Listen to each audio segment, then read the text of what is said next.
Hi everybody, this video is to give you some extra examples on factoring quadratic trinomials when your a value is 1. So if you take a look at the top two examples that we have up here, when we say that the a value is 1, what we're talking about is that the coefficient in front of the x squared is a 1. When we look at the general form of a quadratic trinomial, we say that this coefficient is a, this coefficient is b, and this number hanging off the end is c. So when we say that a equals 1, you should technically just see an x squared starting out your trinomial, because the 1, we would technically not write that. So following up with the Edgenuity instructions, they teach you a way called the X method. So that's what we're going to do here as well. You start out by putting an X, and this is really just to organize your information. Up top here, you're going to go ahead and take the a value times the c value, and whatever that product is, that's what goes up top here. Notice that since our a value is really just 1, the number that goes here will just be that 12. 1 times 12 is 12. So up top here is what we call the AC. In the bottom, this one will be your b value. Your b value is always the coefficient of the number in the middle, of the letter x in the middle. Now comes what I like to call our riddle. Our job here is to figure out, well, what's going to multiply to give us this top number, and what is going to add to give us this bottom number. Well, if we go through our factors of 12, we know that 1 times 12 is going to give us 12. However, when we add those, we don't get 8, we get 13. So we know that that can't be it. If we move on to 2, we know that 2 times 6 is 12, and when we do 2 plus 6, we get 8. So score, that's the one we want. So what we're going to do is we're going to go ahead and put a 2 on the left side and a 6 on the right side. Now technically, if you would put the 6 over here and the 2 here, that really wouldn't make a difference, just so long as we know that we've got a positive 2 and a positive 6. From here, what we're going to do is rewrite this original quadratic trinomial, but instead of leaving it as 8x, we're going to break it up into two terms with these numbers as the coefficients. So we're going to break that up into 2x plus 6x, and then of course the plus 12. So consider this part right here as sort of like reverse combining like terms. It had started as an 8x, and now we just broke it up into 2x plus 6x, because 2x and 6x gives you 8x. And of course, we picked those two numbers because it satisfied this little riddle up here. So following what Edgenuity's approach to this is they're going to now take this polynomial, which has the 4 terms, and they're going to do their factor by grouping, or their double grouping. We're going to take the GCF out from the first half, so there is an x that they both have in common. And when we divide the x out of both those pieces, we get x plus 2. For the second half, we're going to take out a positive 6. 6 because that's the number that divides evenly into both of them, but also positive because that guy is positive. And that will give us x plus 2 when we divide the 6 out of both of those terms. And if you remember from the last section, we have now a common binomial, the x plus 2, in both sides. So that's going to come out and be one part of our answer. And the terms that are right in front of the x plus 2's, those are now going to come in together to be the second half of our answer. So our final answer when we factor that trinomial is x plus 2 and x plus 6. And it would not make a difference if you wrote the x plus 6 first and the x plus 2 second. Does not make a difference as long as, again, we've got a positive 2 and a positive 6. Because when we FOIL or distribute this all out, That'll lead us back to x squared plus 8x plus 12. We're going to do the same thing over here for number 2. Again, we've got our a value of 1, and therefore when we go ahead and do the 1 times the c, which is the 20, that's just going to give us 20. So if we're doing this x method, there's going to be a positive 20 up top here. And then the b value is always the coefficient of the x, and so that will go down here. So unlike number 1, although we're still multiplying to give us a positive number, now we want to add to give us a negative number. So the only way for that to happen is to have both of the factors we pick to be both negative. So let me show you what I mean. So as far as 20 is concerned, if we think about it the same way we kind of tried through this one, I know that 1 times 20 is 20. But if I want to see if it adds up to be a negative 12, well, the only way for these to multiply to be a positive, but yet combine to be a negative, is if they're both negative. So then try this out. Negative 1 plus negative 20, well, that's negative 21.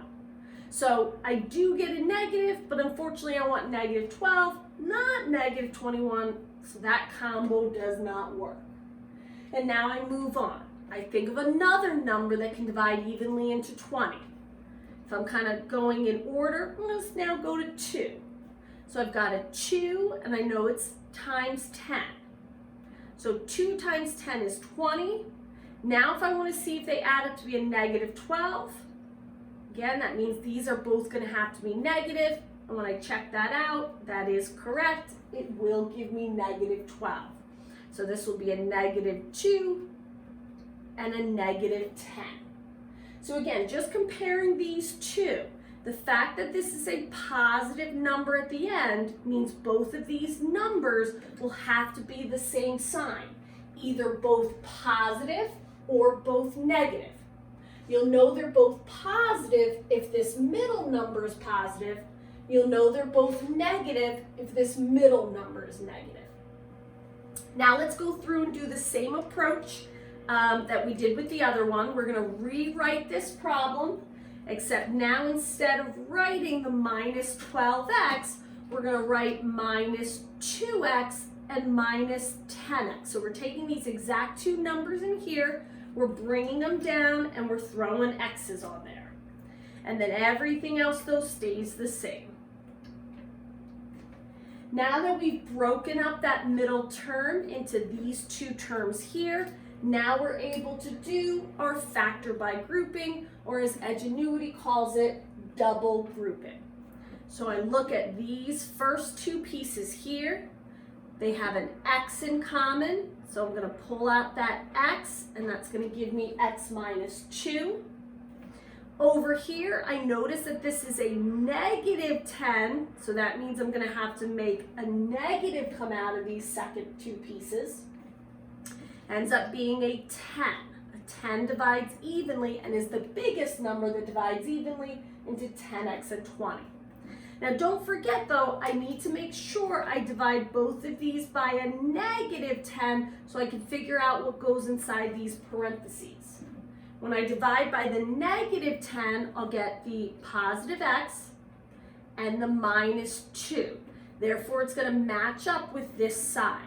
So that's the whole point of making sure that we use the same sign that we see in the middle to meet this sign here. Because if we don't, we will not get the same binomial, and then we won't be able to factor it. Because again, following what we did over here, we've got the same binomial, so that's going to get pulled out and be 1/2 of our answer. And then of course the terms in the front, the x and that minus 10, that will be the other part of our answer. Now this whole idea of factor by grouping or double grouping to factor these is just one way. This is the way Edgenuity is doing it, so I'm following through with that. Know that there are a ton of other methods, so feel free to look on YouTube or do some more exploration if you feel this isn't working out for you. Okay, we're going to do this method one more time. Okay, and then I actually want to show you a little bit of a shortcut that we should have noticed by now. So taking a look at number 3, again, we've got the 1 in front of the x squared. So we're doing the a times c, which means we're just going to get that 3 up top here. And then our middle term, -4, goes in the bottom. So again, this is ac at the top, b at the bottom. And just so we're clear as far as what needs to happen here, we need to find 2 numbers that multiply to be 3, and we're looking for 2 numbers that add to be -4. Going through our possibilities, well, you might notice that the 3 is a prime number, so you're really only going to have 2 possibilities, or I'm sorry, 1 possibility, a 1 and a 3. But remember what we talked about with example number 2 up here. If this one is negative, we know that both of these will be negative. So going ahead and breaking up our middle term and rewriting our problem, we get x squared, then we'll get -1x, -3x, and our last number here, which is that +3. And again, it doesn't make a difference which one you put first, just so long as at this point you do your math correctly. So we're going to go ahead and break up these 4 into 2 groups of 2. Over here we're going to factor out the x. When we divide out an x from both of these terms, we'll get x minus 1. Because this guy is negative, I know I've got to pull out a negative in the second half, and in this case it'll be a 3. When we divide by -3 into both of these, we'll get x minus 1. Again, it's got to be that same term here and here.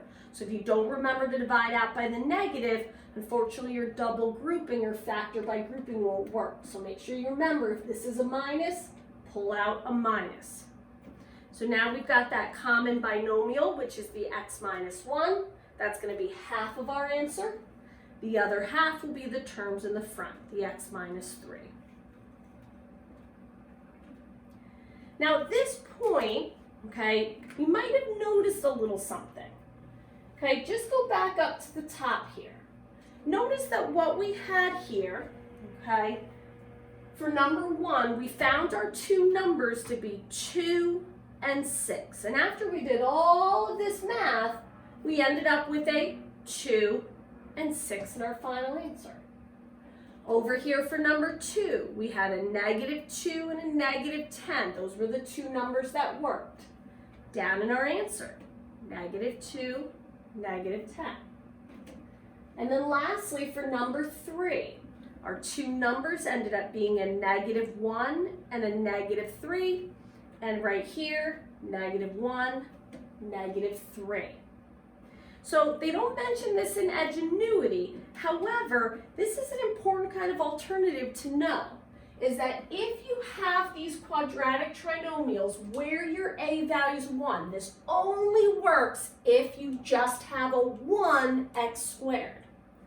Once you solve this riddle in here and find these 2 numbers that multiply to give you this and add to give you this, those 2 numbers end up being your numbers in your final answer. Let's do that shortcut with number 4. So for number 4, I'm going to set up my x. I really just have a 1 in front of the x squared. So when I do 1 times 10, of course that'll just give me 10. And then my bottom number here will be the b value. So I'm looking for 2 numbers that multiply to give me 10. So I'm multiplying to be this top number, and I'm adding to be this bottom number. When you go through your factors, you're going to find that 2 and 5 will work. 2 times 5 is 10. 2 plus 5 is 7. So according to our shortcut, which again we can only use because of this one right here, our final answer is going to be 2 sets of parentheses, each starting with an x, because x times x will give you the x squared. And then we'll take this guy and put him right here. We'll take this guy and put him right there. Now, just to prove that this really does work, I'm going to go ahead and multiply it back. I'm going to use that FOIL, that double distribution, to make sure that this definitely worked. So if you remember what we did for that, you would multiply the first pieces, so that would give us x squared, and then the outside pieces, that would give us 5x. Essentially, all I just did was distribute the x to both the x and the 5. And now I'm going to go ahead and distribute the 2 to both the x and the 5. So 2 times x is 2x, and 2 times 5 is 10. These two get put together. 5x and 2x is 7x. So I've got I've got x squared plus 7x plus 10, and that is exactly what I got in my beginning. So that does work out. So this shortcut you can use for any of the problems as long as it's just an x squared and there's not another number in front. So again, solve your riddle using your x method and then go ahead and plug them in. So let's do a few more problems using that shortcut. So if you take a look at number 5, we've got x squared minus 12x plus 27. Okay, so we're going to go ahead and set up our x. That is technically a 1x squared, so when I go ahead and multiply my a and c, I get 27 for the top. In the middle here, I've got a minus 12, so that's what goes down the bottom. Remember, the only way to multiply to get a positive and yet add to get a negative is for both of these to be negative. So we're looking for two numbers that are both negative that will multiply to be 27 and will add to be negative 12. So when we take a look and think about those, the only possibilities are 3 and 9. So we should get negative 3 and negative 9. Now if that was kind of quick, you're like, I can't think that fast. That's okay. You will get better and better at these. It's all about just taking your time and going through your possibilities. And feel free to use a calculator if you need to, okay? My main idea here is so you understand the factoring process.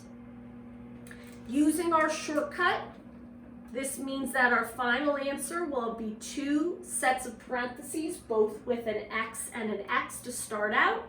And then we're just going to take the two numbers we found here, the minus 3 and the minus 9, and we're going to go ahead and throw them in the parentheses. So your final answer is x minus 3 and x minus 9. Now I was just saying about how finding these pairs, you'll get quicker and quicker at them. You'll see certain numbers over and over and over again. However, there might be some problems, crazy problems, like number 6. In fact, I found this when I was going through Edgenuity, taking either one of the quizzes or the tests. Guys, I don't know what the perfect answer is off the top of my head. Don't be afraid to take your time and try out different factors. So as I start out my x method, I know that my top number is 162 because that's just the 1 times the 162. My bottom number here is 27.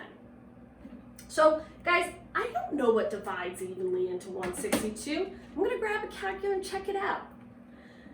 In fact, I'm going to keep some sort of order just so that I can kind of, stair-step my way into it. So for example, I always try 1 first. I know that 1 times 162 will definitely multiply to give me 162.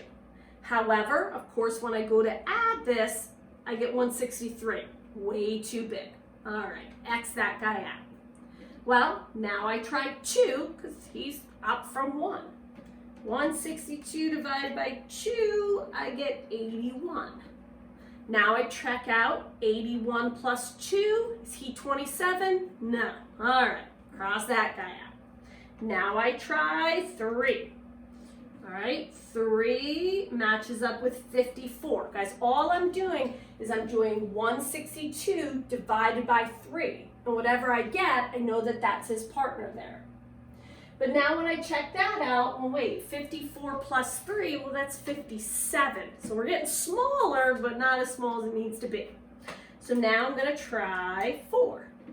Ugh, 4 matched up with 40.5. Well, I'm definitely not going to get a 27 out of that. And a 5. Well, I already know that 162 will not divide evenly, because if something's divisible by 5, I would need this to be a 5 or a 0. But I'm just showing you how I'm just keep going through my options. Again, I get 32.4. Well, that's definitely not going to add up with a 5 to be 27. But you notice how I'm getting closer because my sums are getting smaller. 162 divided by 6 is 27. Oh, I got a 27, but wait, it's got to be the sum of these, and that's 33. So getting closer, but not yet. 162 divided by 7, oh my gosh, yuck, 23.14. Well, definitely no, that's not working. Okay, I can't add a decimal to a whole number and just somehow get a pretty 27. All right, 162 divided by 8, ugh, another decimal, gives me 20.25. 162 divided by 9, 9 and 18. Ooh, 9 and 18. 9 plus 18, there's the 27 I want. All right, so guys, I'm purposely showing you this one so that you can see that you're not always going to know the answer right off the top of your head. I won't even know the answer right off the top of my head. But you just keep dividing out and trying and figuring out what it is that's going to get you there. Sometimes it'll take longer than others, and that's okay.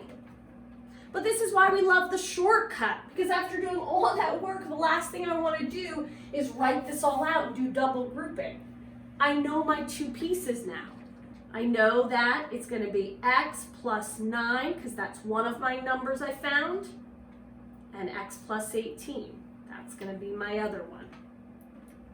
Okay?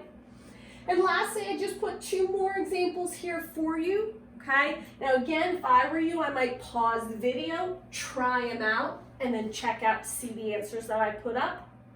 Okay? That's completely up to you. All right? Fast forward. Hey, let's look at 7 and 8. Okay? I'm looking for 2 numbers that multiply to be 14, add to be negative 9. Again, guys, if this is a positive and this is a negative, I know they both have to be negative in the middle there. After I do some guess and check with different values, it turns out that it's a 7 and a 2 and a 7, both negative. So I get x minus 2 and x minus 7. Over here with the 60, it's a positive 60 and a positive 19, so I know these are both positive. 60 always gives some people trouble, so grab a calculator if you need to. What you'll end up finding out is that if you do 4 times 15, that will give you a 60. And again, using our shortcut, we get x plus 4 and x plus 15. So now I mentioned this shortcut, guys. I would definitely recommend using that as you go through Edgenuity, okay? Because again, the whole point is that you're able to factor regardless of the method, okay? Now I will warn you that Edgenuity obviously did a lot of work with algebra tiles. Try your best with those problems, okay? Don't worry about getting them wrong. We're definitely going to be curving this to kind of compensate for them, but let me know if you have any questions, okay? If you really go through, you can usually figure it out by just understanding how the quadratic trinomial is going to factor and then kind of piecing together to get the right answer, okay? And then last but not least, in this section, they talk about perfect square trinomials. So I just wanted to make a mention about these just in case you were a little unclear on this. We had talked about multiplying 2 pieces to get perfect square trinomials in one of the other sections. But now that you kind of have the product and they want you to kind of go backwards and figure out if it is or not, I just want to kind of give you a little bit of information. So the perfect square trinomials, basically we know we have a perfect square trinomial if it factors into 2 binomials that are exactly the same. So if you just kind of take a look at this first one here, guys, if I go ahead and do my x, I notice that 16 is what I want to be multiplied to. 8 is what I want it added to. Well, when you think of a 16, guys, that would be 4 and 4. So when you fill in your binomials, you get x plus 4 and x plus 4. And how we can write that, since it really is the same exact thing twice, we can just write that as x plus 4 squared. So that's what it would mean to be a perfect square trinomial, that when you factored it, you got two of the exact same pieces. Now, what if you don't want to go through and have to factor every single problem just to decide if it's this perfect square trinomial? Well, in that case, let's take a look at this second part here. You have a perfect square trinomial when a equals 1, okay, which is all the problems we've been doing in this section.